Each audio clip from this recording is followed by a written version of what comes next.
Welcome to When Nerds Learn to Fly. Have you ever wondered what happens when people who live at sea level go up to over 17,000 feet?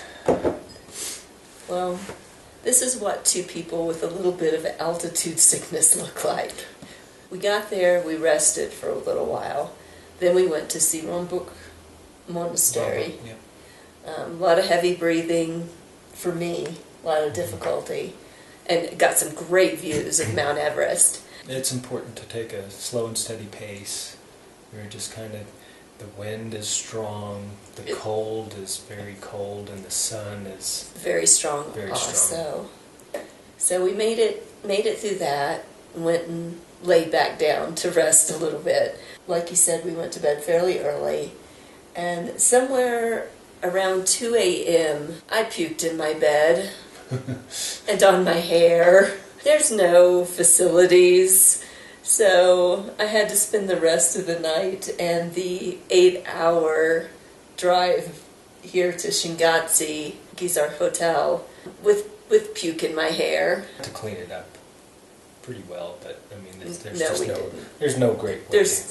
Tissues don't cut it. No, it was gross. It wasn't like it was just left in there. But here's the thing about it.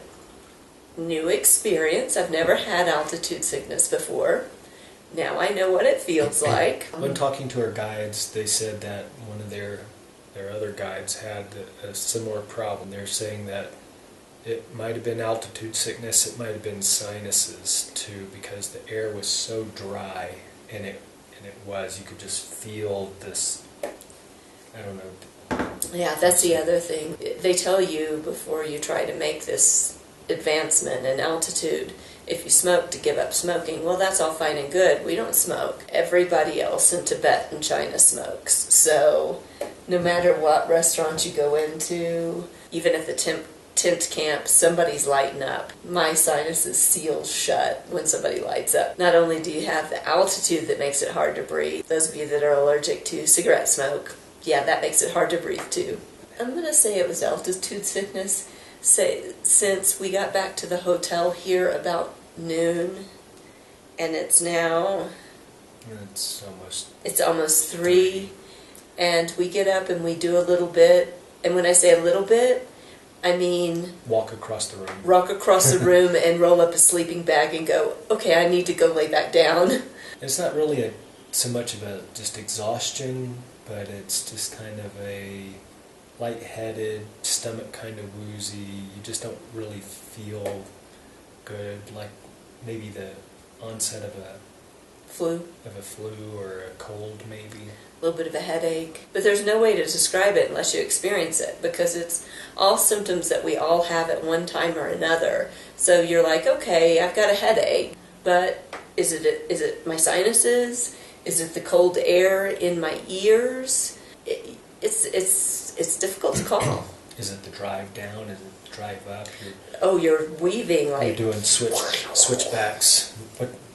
How many did he say? Just one way, like 190 going down that one mountain called. We made it. Yeah. We made it. We finally made it to Everest. Not without a few snafus along the way. We did get to spend our night in the yak tent. Probably against the better judgment of our guides, but they're so polite. So there was no more wonderful feeling than coming back to the hotel and taking a hot shower and getting the vomit out of my hair. Just being able to take it slow and relax, but it is amazing how just a couple small activities, packing a few clothes and moving from one side of the room to the other is like, okay, I need to take a breath. I need to sit for a while. Bit. Which has me kind of nervous. Neither one of us have really eaten. You ate at the camp. I had a vegetable noodle. I couldn't even stomach that then. So I think the last time I ate a little bit at second breakfast. Yesterday. And that was the last time I really ate anything.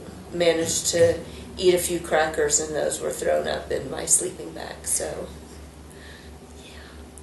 Well, that's something else. I guess it just slows down your metabolism because your stomach just stops processing. You're just nothing smells good. Nothing sounds good.